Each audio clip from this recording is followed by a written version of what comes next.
সম্মানিত দর্শক শ্রোতা, আসসালামু আলাইকুম। আজকের হেডলাইনটা দেখে আপনারা অবাক হয়েছেন? অবাক হওয়ার কিছু নেই। আজকে আসিফ নজরুল সাহেবের কর্মকাণ্ড, কীর্তিকাণ্ড দেখে আমি অবাক হয়েছি।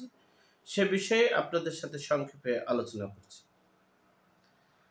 দেখেন, এই উপদেষ্টা পরিষদে অর্থাৎ ডক্টর মোহাম্মদ ইউনূসের উপদেষ্টা পরিষদের দুইজনকেই মূলত একটু সিনিয়রিটির দিক থেকে সকল দিক থেকেই নেওয়া হয়েছে।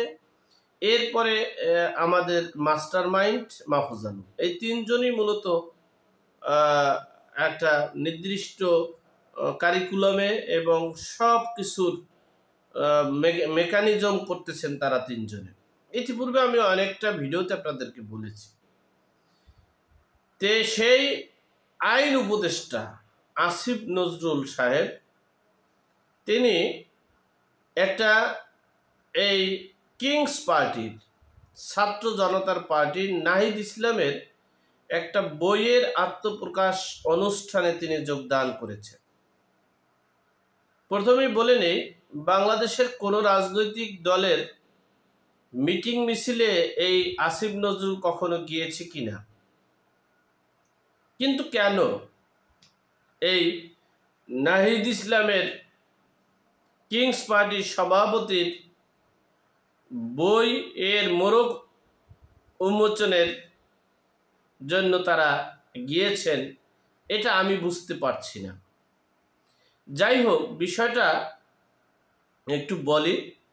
সেখানে তিনি বক্তব্যে বলেছেন, 90-এর আন্দোলনেও এই সফলতা হয়নি যেটা 2024 সালের 5ই আগস্ট জুন জুলাইয়ের আন্দোলনে সফল হয়েছে।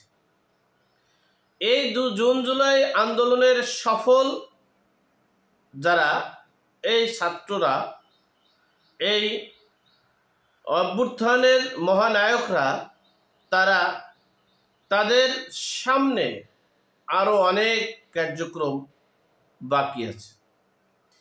তিনি এই গত 15 বছরে তিনি বলেছেন, মিডিয়ায় সামনেও বলেছেন যে আমি যদি কোনো মন্ত্রী হতে পারি তাহলে দেশটাকে, সেই সেক্টরটাকে খুব সুন্দর করে সাজাবো। কিন্তু কতদূর 7 মাসে তিনি একজন মন্ত্রণালয়ের মন্ত্রী না, শুধু সরকারের দায়িত্বে প্রায়, সেখানে থেকে তিনি কতদূর আইনের শাসন কায়েম করেছে বিশ্ববাসীও দেখেছে, বাংলাদেশ তো দূরের কথা। যাই হোক, তার যদি সুস্থ মস্তিষ্ক থাকতো, তিনি যদি মানসিক যদি কোনো সমস্যা না হতো, আমার মনে হচ্ছে, হয়তোবা আমার ভুল হতে পারে, ভুল হলে আপনারা ক্ষমা করে দিবেন, আমি প্রথমেই ক্ষমা চেয়ে নিই। আমি কিন্তু সবসময় বলি কিংস পার্টি, এটা বলার কারণটা আপনারা প্রত্যেকটা সময় বুঝেন।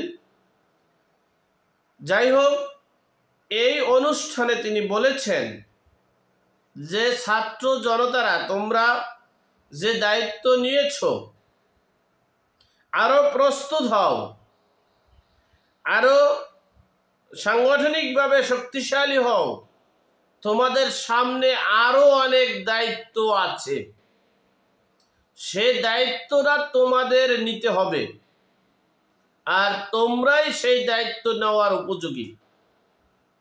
এই আন্দোলনের অথবা এই নাগরিক পার্টির, এই কিংস পার্টির নেতাকর্মীদের উদ্দেশ্যে বলছে, ছাত্ররা তোমরা আমার ছেলে সমতুল্য, তাই বাবারা তোমরা যে দায়িত্ব পালন করেছো, যে সফলতা এনেছো, যে সফলতা দেখাইছো, সেই সফলতার কার্যক্রম সামনে আরো আছে, তোমাদের সামনে আরো দায়িত্ব আছে, সেই দায়িত্ব তোমাদের নিতে হবে, তোমরা সেই দায়িত্ব নিয়ে দায়িত্বের সাথে কার্যক্রম করবে।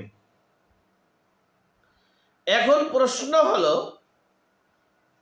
কোন রাজনৈতিক মিটিং মিছিলে এই আসিফ নজরুল সাহেব কি গেছেন? যায়নি।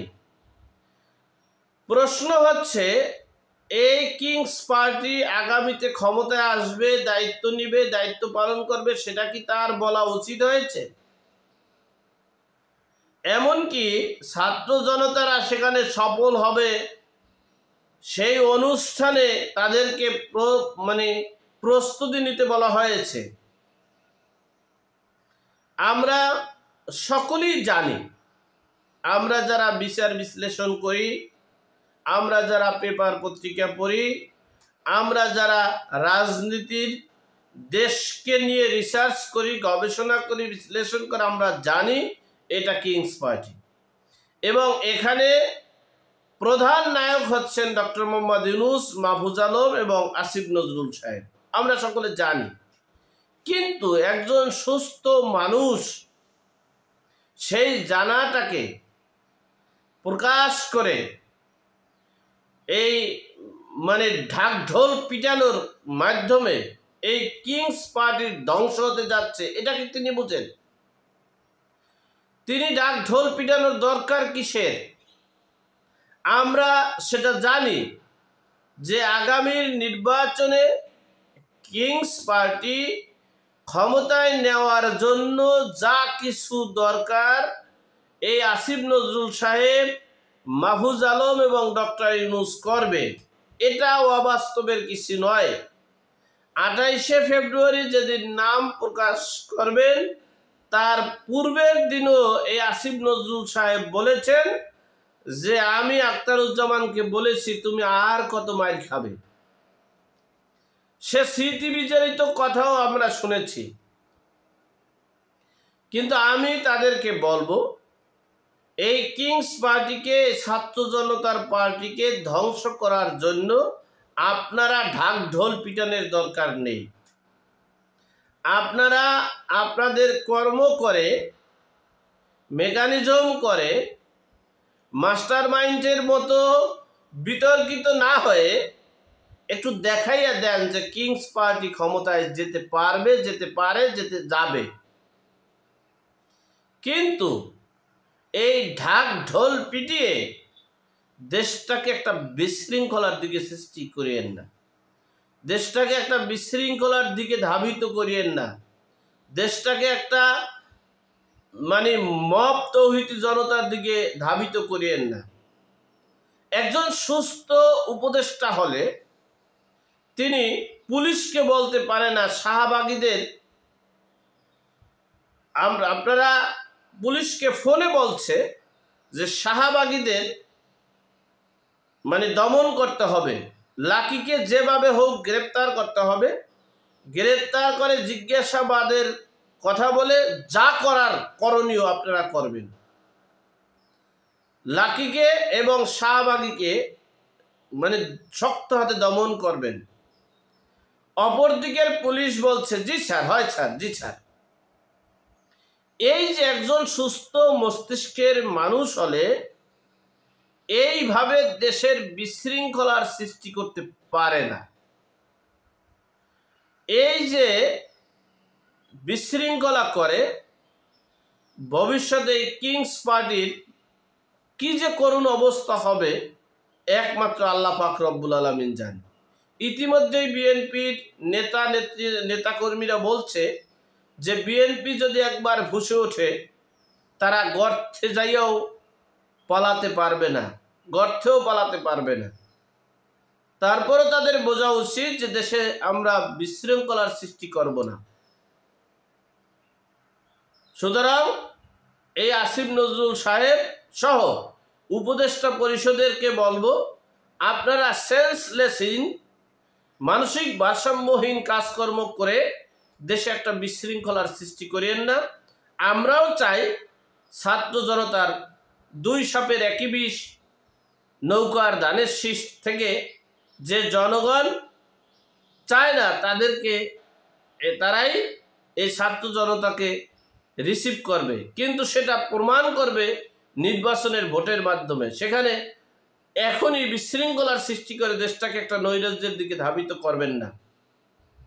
আল্লাহ আমাদের সকলকে হেদায়েত নসিব করুক, আমিন। আসসালামু আলাইকুম।